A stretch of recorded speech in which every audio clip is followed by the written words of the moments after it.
नमामि धन्वन्तरिमादिदेवम्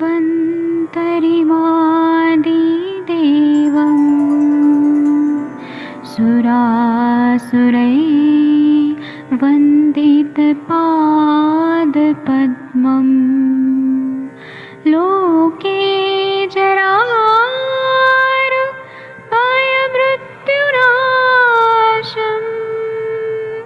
दातारमीशम् विविधौषधीनां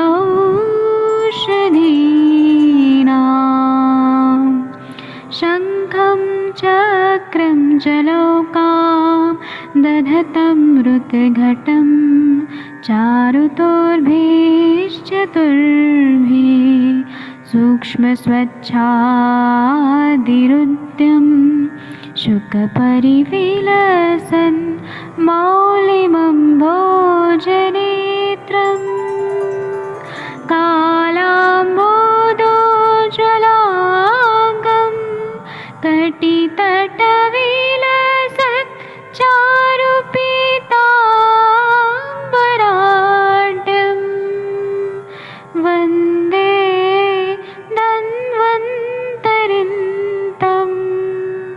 निखिलगदमिव प्रौढदावाग्निनीलम्।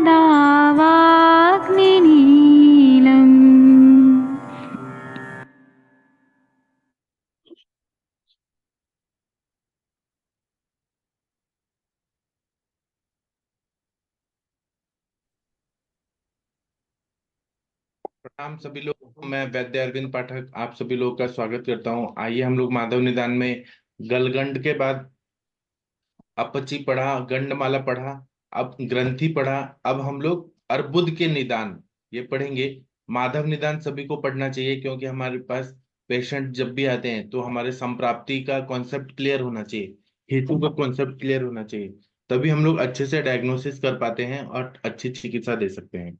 और अंशांश कल्पना से कि वातज टाइप है, पित्तज टाइप है, कफज टाइप है, कौन से दोष दोषियों की सम्मूर्छना हुई है, यह जानना बहुत जरूरी है। तभी हम लोग कोई भी चिकित्सा कर, क्या चीज का चिकित्सा करें, दोष दूष्य मालूम रहेगा तभी हम चिकित्सा कर सकते हैं।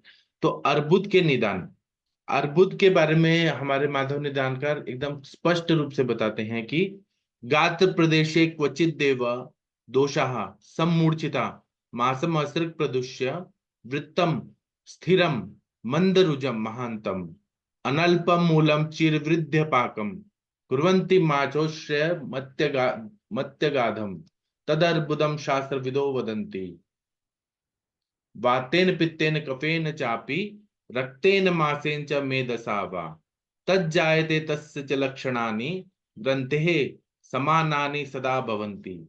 मतलब वातादि दोष जो हैं यह शरीर में कुपित हो जाते हैं, किसी अंग में कुपित हो जाते हैं।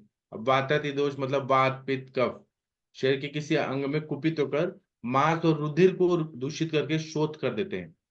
पहले मांस और रक्त से शोथ हो रहा है दूषित होने के बाद, वह शोथ गोल स्थिर और बड़ा विशाल होता है, देर में बढ़ता है, पकता नहीं है, पीड़ा कम होती है और बहुत भीतर से उत्पन्न होता है। चिकित्सा शास्त्र के वैद्य इसे अर्बुद कहते हैं। अर्बुद 6 प्रकार के होते हैं, वात से, पित्त से, कफ से, रुधिर से, मांस से और मेद से। वात पित्त कफ और मेद से जो अर्बुद होते हैं उनके लक्षण उनकी ग्रंथि के समान ही होते हैं। रुधिर और मांस के विकार से उत्पन्न अर्बुद के लक्षण आगे कहते हैं। अभी वातज पित्तज कफज अर्बुद बताएंगे, इसके पहले हम लोग थोड़ा टीका पढ़ते हैं। और यही अर्बुद आगे मॉडर्न की भाषा में अगर हम लोग देखें तो यह बिनाइन ट्यूमर या मैलिग्नेंट ट्यूमर ऐसे रहते हैं। इसमें अगर हम लोग देखें तो ऐसा बता रहे हैं कि अर्बुद की संप्राप्ति ऐसा होता है कि हेतु सेवन होता है, दोष प्रकोप होता है जिसमें कफ का प्राधान्यता रहती है, मांस और मेद आदि धातु की दुष्टि होती है, स्थिर आकार से गोल और मूल प्रदेश में बड़ा उत्सेद होके, उत्सेद मतलब कुछ चीज उभार होके और अर्बुद हो जाता है। प्रकोपित दोष के कारण मांस दुष्टि जन्य शोथ व उत्सेद हो जाता है जो आकार में वृत्त या गोलाकार होता है और जिसका मूल गंभीर होता है, उत्पन्न होने पर उसे अर्बुद कहते हैं। शरीर के किसी भी भाग में इसकी उत्पत्ति हो सकती है। अर्बुद में वेदना कम होती है, यह स्थिर होता है और उसकी वृद्धि काफी धीरे से होती है, सामान्यतः इसमें पाक नहीं होता है। कफ और मेद की अधिकता और दोषों की स्थिरता तथा व्याधि स्वभाव से आने वाले काठिन्य के कारण अर्बुद में पाक नहीं होता है, ऐसा सुश्रुत का कहना है। सुश्रुत में वातज, पित्तज, कफज, रक्तज, मासज और मेदोज, ये 6 टाइप बताए हैं अर्बुद के। सुश्रुत ने ही शुद्र रोग में शर्करा अर्बुद का भी वर्णन किया गया है। और अर्बुद के स्वरूप के आधार पर अर्ध अर्बुद मतलब हाफ अर्बुद है, या द्विर अर्बुद, ऐसे 2 प्रकार भी लिखा है। एक अर्बुद के रहते हुए उस पर जब दूसरा अर्बुद उत्पन्न हो जाता है तब उसे अध्य अर्बुद कहते हैं। मतलब एक है और उसी पे एक और हो गया। एक ही स्थान के समीप दूसरा अर्बुद हो जाता है उसी के आकार वाला, सेम सेम, तो उसे द्विर अर्बुद कहते हैं। और ये वातज, पित्तज, कफज, मेदोज अर्बुद के लक्षण ग्रंथि जैसे ही होते हैं। और टीकाकार क्या बोलते हैं वो हम लोग देखते हैं। तो टीकाकार ये बताते हैं, एक मिनट, कि मास दो शोणित दुष्ट दुष्य सामान्य दुष्टा अर्बुदाभिधानम तस्य संप्राप्ति महा गात प्रदेशे क्वचित इत्यादि क्वचित दिव्यत्य अभिनियत देशे न पुनरपचिर वन नियत देशे सम्मूर्छिता इति पाठांतरे सम्मूर्छिता वृद्धः दुष्य संसृष्टा इति कार्तिकः मासमसर प्रदुष्येति सर्वार्बुद साधारण दुष्यम मासार्बुदम मेदो अर्बुदयस्तु विशेषण मास दुष्टि मास अर्बुद मेदो अर्बुदयोरपि तद्दुदिको दोषो अस्ति तेन तत्रापि दोषकृततया संप्राप्ति रियम भवति मासोश्रयमिति मासोश्रयतया प्रतिमानम मेदोजो अपि मास मुद्गतम भवति अत्यगाधमिति दुरानुप्रविष्टम एव अत एवानल्प मूलमित्युक्तम वातादिभिस्तदर्बुदम जायते भवति तेन षडर्बुदानि भवन्ति ग्रन्थे समानानिति वातपित्त कफ मेदो ग्रंथि भी वातपित्त कफ मेदो अर्बुदाम लक्षणानि समानानि शोणितज मासजयो अस्तु लक्षणम पृथक वक्ष्यति। मतलब मांस और रक्त, इन दूषियों से अर्बुद में भी ग्रंथि के समान दूषित होने का ग्रंथि के पश्चात गाद प्रदेश इत्यादि संदर्भ द्वारा अर्बुद रोग की संप्राप्ति कहते हैं। क्वचित अर्थात अर्बुद के लिए शरीर में कोई भी भाग निश्चित नहीं है, अर्बुद कहीं पर भी उठ सकता है। सम्मूर्छिता मतलब इस पाठांतर में सम्मूर्छित का अर्थ बढ़े हुए दोष ऐसा कहना चाहिए। कार्तिक आचार्य के मत से इनका अर्थ दूषियों से मिले हुए दोष ऐसा होता है। मांसम सुप्रदुष्य अर्थात मांस और रक्त वह दोनों सब प्रकार के अर्बुदों में साधारण रूप से दुष्य होते हैं। तब मांसार्बुद और मेदोज अर्बुद में तो विशेष रूप से मांस की दृष्टि हो जाती है। मांसार्बुद और मेदोज अर्बुद में भी इनको दूषित करने वाला दोष विद्यमान होता है। इस हेतु से इन दोनों में भी दोषों का कर्तृत्व पाए जाने से इन पर भी संप्राप्ति संगत होती है। मांसोश्रम अर्थात मांस में उभार होने से स्पष्ट प्रतीत होने वाला। मेदजन अर्बुद में भी मांस उभर जाता है, अत्यंत गाधम अर्थात दूर तक पहुंचा हुआ होता है अथवा बहुत गहरा होता है, इसलिए इसे अनल्प मूलम अर्थात गहरी गहरी जड़ वाला ऐसा माना है। फिर वातज दोषों से भी अर्बुद हो जाया करता है, इसलिए 6 प्रकार के अर्बुद हो जाते हैं।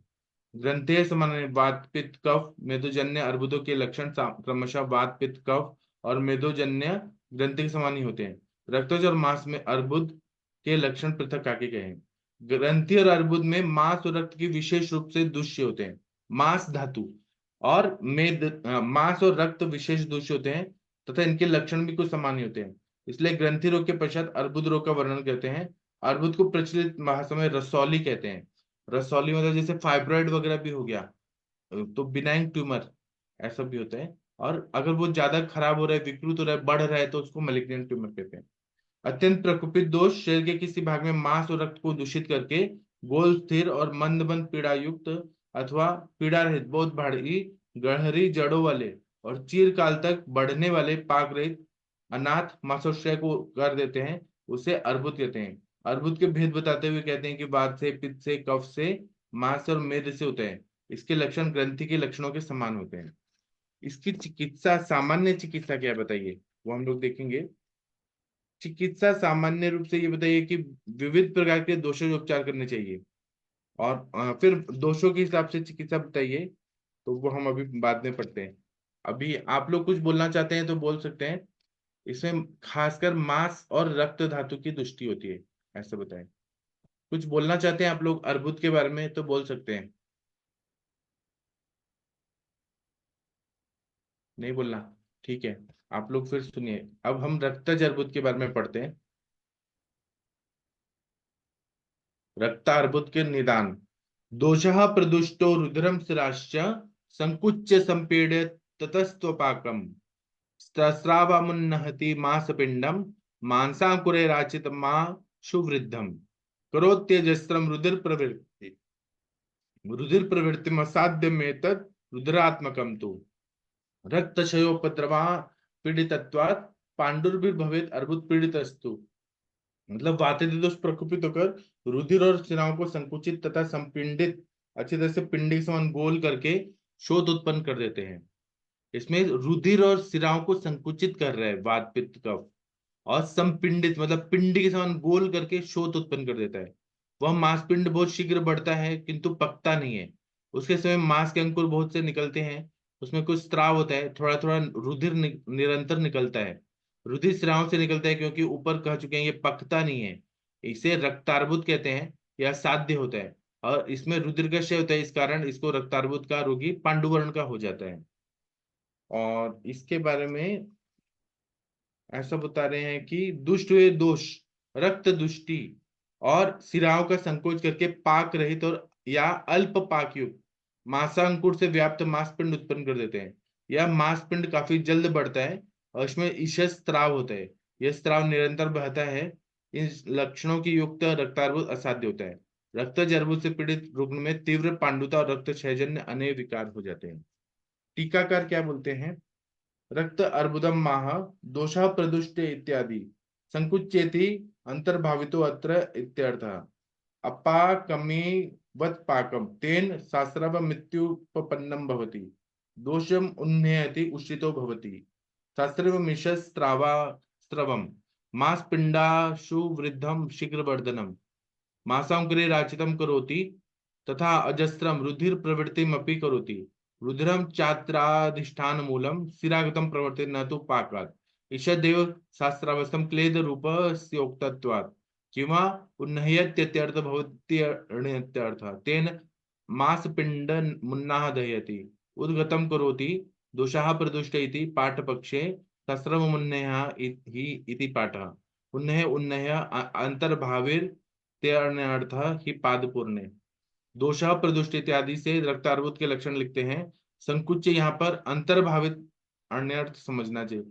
मतलब प्रकुपित दोष रक्त को दूषित करके तथा सिराओं को संकुचित एवं पिंडित करके गुच्छा जैसा बना देते हैं और ऊपर को उभार देते हैं। तत्पश्चात उसमें पाक रेत एवं ईशस्त्रावयुक्त उस मांस पिंड को शीघ्र मांसांकुरों में व्याप्त कर देता है और शीघ्र उसे बढ़ा देता है, जिसमें उस मांसांकुर व्याप्त प्रवृत्त मांसपिंड से निरंतर रक्तस्राव होता है। सिराओं द्वारा रक्त की प्रवृत्ति होती रहती है। इसे रक्तज अर्बुद कहते हैं। इस प्रकार यह अर्बुद असाध्य होता है क्योंकि इसमें निरंतर अधिक रक्त निकलते रहने से रोगी पांडुवर्ण का हो जाता है तथा रक्त क्षयजन्य हृदसाद आदि अन्य उपद्रव से पीड़ित हो जाते हैं।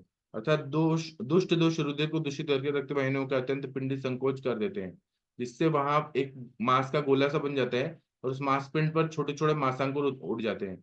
वह पकता नहीं, इसमें से मवाद तो बहता नहीं किंतु अति संकोच एवं पिंडित एवं खींचने से सिराएं फट जाया करती हैं, जिनमें से निरंतर रक्त की प्रवृत्ति होने लगती है। इसलिए इसे रक्तज अर्बुद कहते हैं।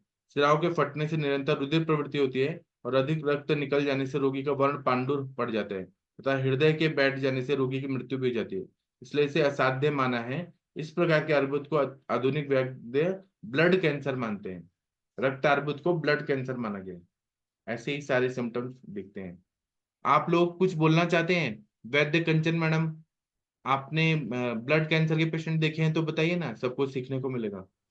जी सर, देखिए सर, मैंने ब्लड कैंसर के पेशेंट काफी देखे हैं। बच्चों में भी मैंने देखा है और बड़ों में भी देखा है। इसमें जैसे ये आप जैसे इसकी संप्राप्ति बताया ना सर, बहुत अच्छा बताया, क्योंकि समझना बहुत जरूरी होता है। क्योंकि मेडिसिन अगर हमें उसका प्लान करना है तो इसको समझना बहुत जरूरी होता है सर। और ब्लड कैंसर के पेशेंट अच्छे से ट्रीट होते हैं सर। हम यहाँ पे रक्त प्रसादक और जैसे हम अर्बुद का भी विचार करके और रक्त का भी विचार करके अगर मेडिसिन दे तो इसमें बहुत अच्छा फायदा होता है सर। इसमें जैसे कि हम कैंसर की तो ट्रीटमेंट देते ही है, पर ये ब्लड कैंसर जैसे कि ब्लड से रिलेटेड है, इसलिए हमें ब्लड को भी, दूषित जो रक्त है उसको भी साफ करना होता है। इसलिए इस टाइप का भी ट्रीटमेंट हमें यहाँ पे अप्लाई करना होता है। जैसे मैं इसमें बहुत बार किशोर गुगुल है, आरोग्यवर्धिनी है। अभी आप जैसे रक्तपाचक वगैरह भी हम यहाँ पे चला सकते हैं, मांस पाचक चला सकते हैं। बहुत अच्छे से हम पेशेंट को ट्रीट कर सकते हैं और अच्छे रिजल्ट्स आते हैं सर। मतलब कि जो ब्लड की जो सेल्स बढ़ी हुई है जहाँ पे वो एबनॉर्मल होती है, बहुत बहुत न्यूट्रोफिल्स बढ़ जाती है, जो भी सेल्स बाकी की है, लिम्फोसाइट्स बढ़ जाती है, तो ये इसमें भी बहुत अच्छे से रिजल्ट आता है। यहाँ पे जैसे कि बहुत पेशेंट का बोन मैरो टेस्ट किया जाता है और फिर उसके बाद ही ये फाइनलाइज करते हैं कि ये ब्लड कैंसर है क्या है। तो हम जैसे हमारा ट्रीटमेंट चालू करने के बाद हम जैसे बाकी टेस्ट उनके फिर से रिपीट करते हैं, तो उसमें भी बहुत अच्छे से चेंजेस दिखते हैं सर। और ये पेशेंट काफी अच्छे से ट्रीट हो जाते हैं, जिसे नॉर्मल कैंसर से भी ये बहुत जल्दी ट्रीट हो जाते हैं। तो जी इसमें सर। क्या सिम्टम्स क्या रहते हैं वो बताइए थोड़ा। पेशेंट मतलब पहले तो सबसे पहले तो वेट लॉस, बहुत ज्यादा वीकनेस लेके आता है। और मतलब जैसे उसका ओज का क्षय होने के बाद उसके जो सिम्टम्स लगेंगे, उसको थकावट लगना है, चेहरे का निस्तेज हो जाता है पूरा चेहरा, बार बार बुखार आता है बहुत सारे पेशेंट में। तो और चलने में भी उसको परेशानी होती है, मतलब वो इतना थक जाता है कि उसको चले नहीं जाता है। मतलब पैरों में कोई तकलीफ नहीं है पर इतना वीक लगता है उसको कि चलना नहीं होता है, सांस फूलती रहती है, कुछ काम करने का मन नहीं करता है। और बहुत ज्यादा वेट लॉस दिखता है सर ऐसे पेशेंट में। जी और सर। ऐसे रुधिर निकलना, ब्लड निकलना वगैरह भी दिखता है क्या? ऐसे मतलब पहले स्टेज में तो नहीं दिखता है, पर अगर कोई मतलब जैसे कि मैंने मोस्टली जैसे कि जो फेस पे मैंने देखा था कि एक पेशेंट के ऐसे गार्ड जैसे हुई थी और उसका ब्लड रुक ही नहीं रहा था। पर वो 60+ था एज का पर्सन। और एक जो फीमेल थी उसका चीन के साइड में, तो वो जो घाव बना था उसका, मतलब वो फूट गया था, अपने आप ही फूट गया था, फूड़ा होके जैसे कि मांस का एक अर्बुद होके वो फूट गया था। और उससे ब्लड बंद ही नहीं हो रहा था। वो मतलब हम जिसे बोलते हैं ना नॉन हीलिंग अल्सर टाइप, तो उस टाइप वो बन जाता है। और वो कंटिन्यूअसली उसमें से कुछ ना कुछ निकलता रहता है। हम कितना भी कोशिश करें उसको नॉर्मल करने की, मतलब वो एलोपैथी पूरी बैंडेज ये वो लगा के, पर वो हील नहीं होता है। पर हम हमारे आयुर्वेद से उसको काफी अच्छे से ट्रीट कर सकते हैं। जैसे हम पंचवर्कल क्वाथ से हम उसको, उसका धावन है, त्रिफला चूर्ण का क्वाथ बना के या फिर त्रिफला क्वाथ बना के हम उसका धावन कर सकते हैं। वहां पे अप्लाई करने के लिए भी हम बहुत सारी हमारी द्रव्य यूज कर सकते हैं। कहरवा पिष्टी, कासिस भस्म है, इसमें हम बहुत अच्छे से उसका वर्ती बना के वहां पे लगा के भी हम जो गाल वाला पेशेंट था ना सर, उसमें बहुत अच्छा रिजल्ट आया था ये कहरवा पिष्टी और कासिस भस्म का एप्लीकेशन देने के बाद। उसका ब्लीडिंग काफी अच्छे से रुक गया था। पर वो घाव धीरे धीरे धीरे धीरे ठीक होना स्टार्ट भी हुआ था। पर कैसे है ना, वो पेशेंट को मैं ज्यादा दिन बचा नहीं पाई, उसको 6 महीना तक मैंने उसको सरवाइव किया। वो सरवाइव किया, फिर उसके बाद उसका डेथ हो गया, क्योंकि वो उसको काफी सारे कॉम्प्लिकेशंस थे। वो HIV के साथ पेशेंट था, HIV विथ कैंसर ऐसे पेशेंट था सर। जी तो सर। आपने क्या 6 महीने क्या दवाई दिया कि वो सरवाइव हुआ? क्या मेडिसिन?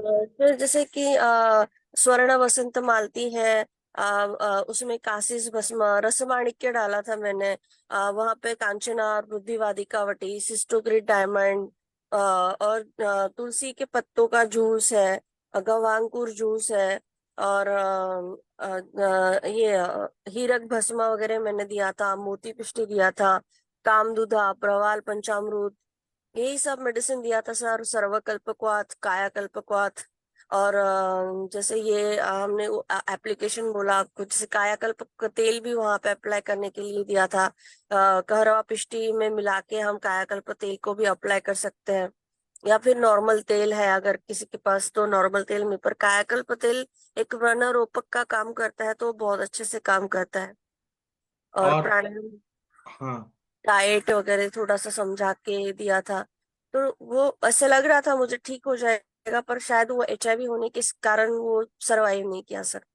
वो ठीक है, लेकिन क्या चेंजेस है? ये आपने इतना अच्छा अच्छा दवाई बताया, तो देने के बाद 1 महीने बाद क्या चेंज है उनमें?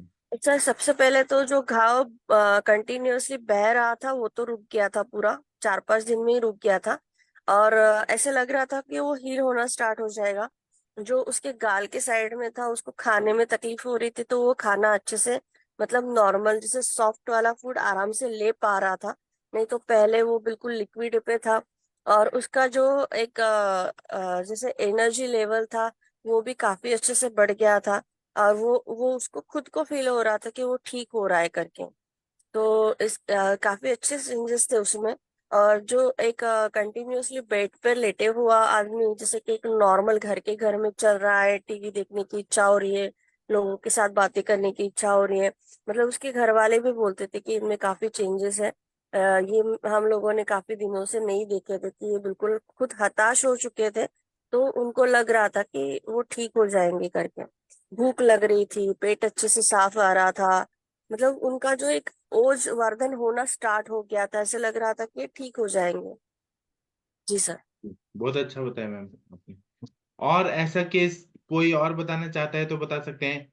डॉक्टर मनीषा मैडम, वर्षा मैडम, तनिका जी, आप कुछ बोलना चाहते हैं? अश्विनी मैडम, कुछ बोलना है तो बोल सकते हैं। Doctor Mahendra sir. जी सर, प्रणाम सर। हाँ, प्रणाम मैम, बताइए। सर मैं अभी मतलब ज्यादा समझ नहीं पाई कि कंचन मैम जी, आप ल्यूकीमिया को रक्त अर्बुद के साथ कंपेयर कर रहे थे क्या? कंचन मैम, आपसे पूछ रही हैं। डॉक्टर कंचन मैम, शायद मैम। तो जी सर सर। ये हाँ जी, हाँ जी मैम, मैम रक्त अर्बुद ल्यूकीमिया के साथ कंपेयर कर सकते हैं क्या? जी सर। जी मैम जी।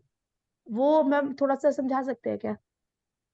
जैसे सर ने एक्चुअली मैंने तो उसको एक ब्लड कैंसर के तरीके से ही बताया, पर अभी जो सब सर सिखा रहे हैं इसलिए मैंने कंपेयर किया, नहीं तो मैंने तो उसको जैसे कि एक ब्लड कैंसर का पेशेंट है ऐसे ही उसको ट्रीट किया था।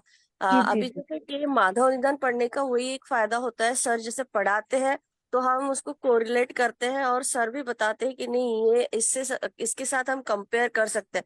जैसे हम बाकी के कैंसर को अर्बुद एक एबनॉर्मल ग्रोथ ही है ना वो सेल्स का, जैसे अभी सर ने बताया कि तीनों दोष बढ़ रहे हैं, रक्त को दूषित कर रहे हैं, और वहां पे जाके जो से रक्तवाहिनियों को संकुचित करके वहां पे एक मांस का पिंड बना के और फिर उसमें भी दूषितता हो रही है और वो फट रहा है।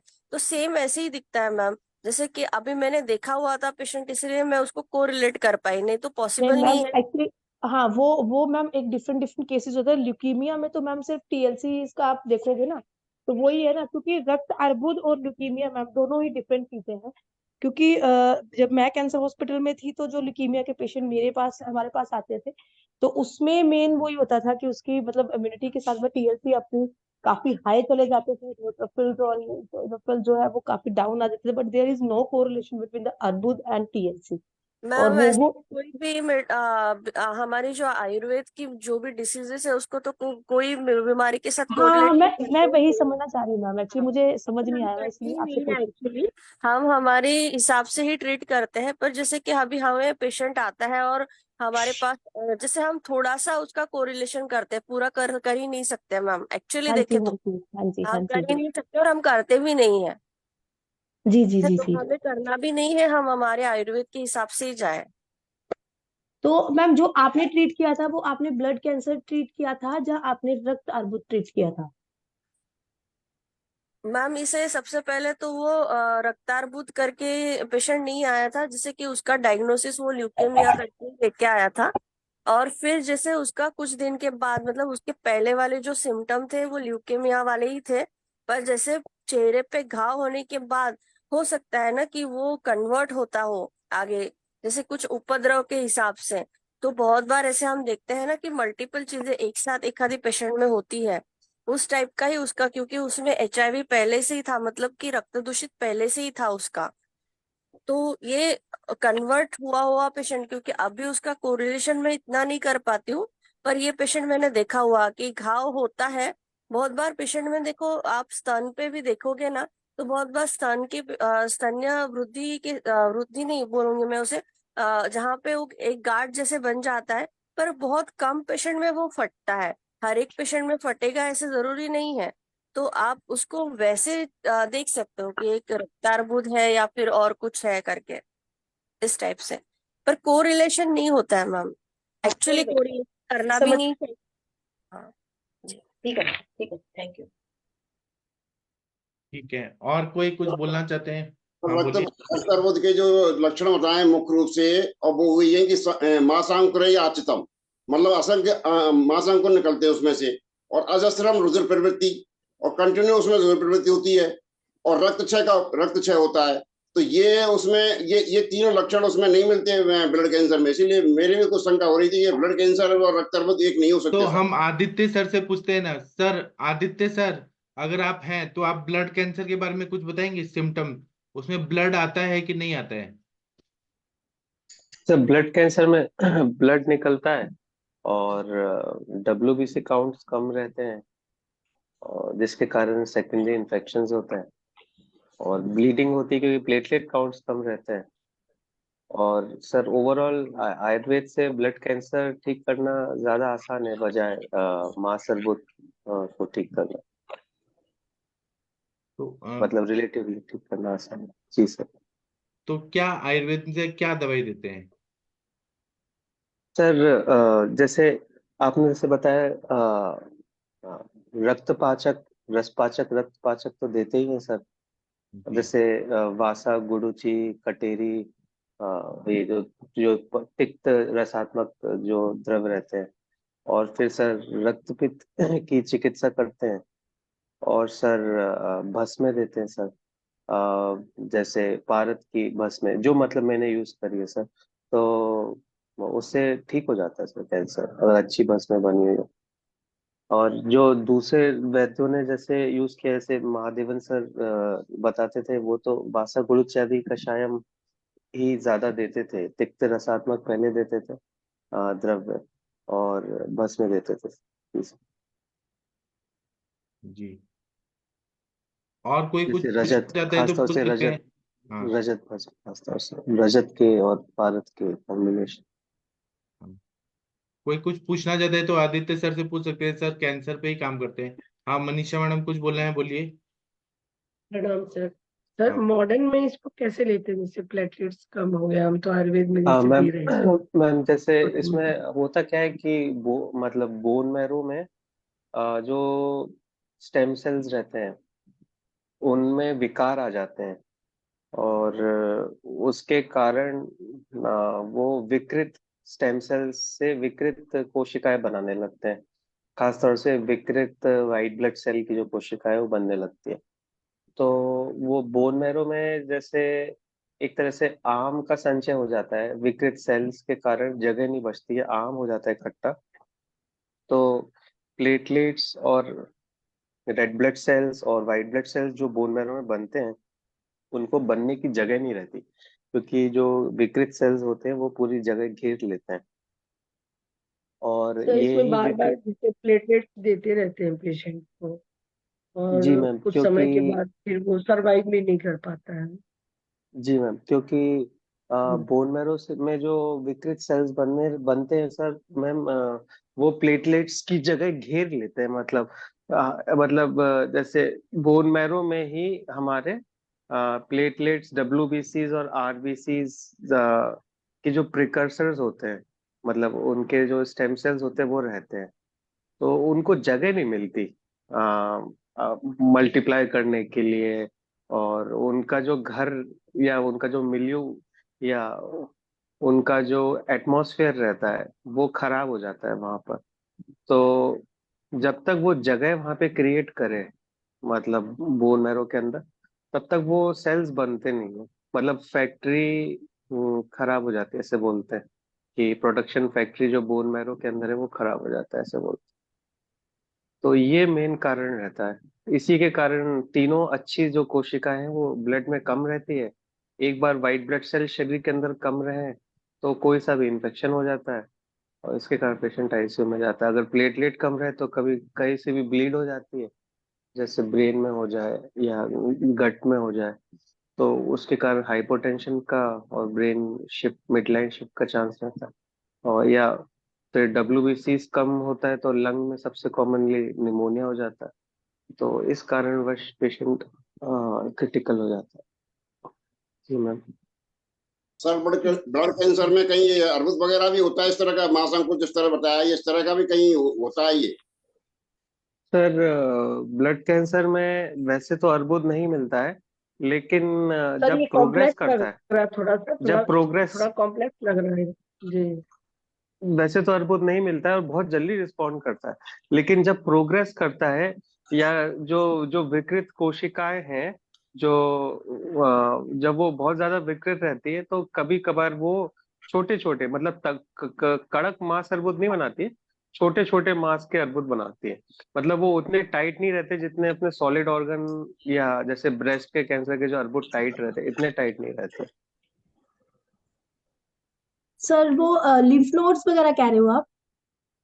नहीं, लिम्फ नोड्स नहीं मैम। जैसे स्किन के नीचे या फिर कोई भी, जैसे लिवर में छोटे छोटे अर्बुद बनाती है। कुछ हमेशा नहीं बनाती, लेकिन कुछ जो खराब प्रोग्नोसिस के है, जिसमें वायु मतलब जिसमें विकृति बहुत ज्यादा रहती है, तो कुछ पर्टिकुलर म्यूटेशंस वाली छोटे छोटे अर्बुद बनाती है मांस के। लेकिन वो इतने हार्ड नहीं रहते, वो जो अर्बुद बनते हैं। अच्छा। सर ब्लड कैंसर को मेरे हिसाब से तो इसको अपन कार्सिनोमा और उसमें अलग अलग सौम्य और उसमें मान सकते हैं, लेकिन इसको ब्लड कैंसर के हिसाब से तो संभव नहीं हो पा रहा, क्योंकि दिमाग में पूरी तरह बैठ ही नहीं रहा कि ये इसको अपन ब्लड कैंसर बोल सकते हैं।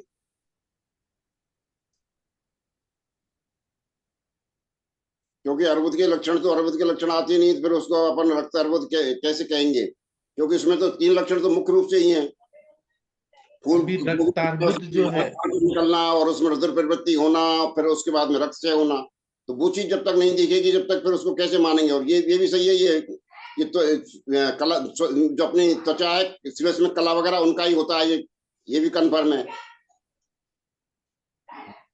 इस पे हम जैसे कल डिस्कस करेंगे। अन्न प्रणाली है, आमाशय है और प्रोस्टेट ग्लैंड है, इनमें होता है ये। लेकिन इसके हिसाब से इसको ब्लड कैंसर मानना थोड़ा सा अटपटा सा लग रहा है।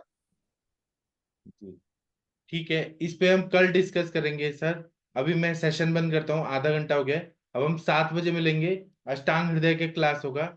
आप लोग सोचिए इसके बारे में, रक्तार्बुद और ब्लड कैंसर, और कल आप पढ़ के फिर पेशेंट देख के ऑनलाइन सब पढ़ के फिर आइए, फिर हम और डिस्कस करते हैं। और आदित्य सर से भी हम कल और बात करेंगे इस मामले में। ठीक है, तो मैं अभी सेशन बंद करता हूँ, 7 बजे मिलते हैं। थैंक यू, प्रणाम।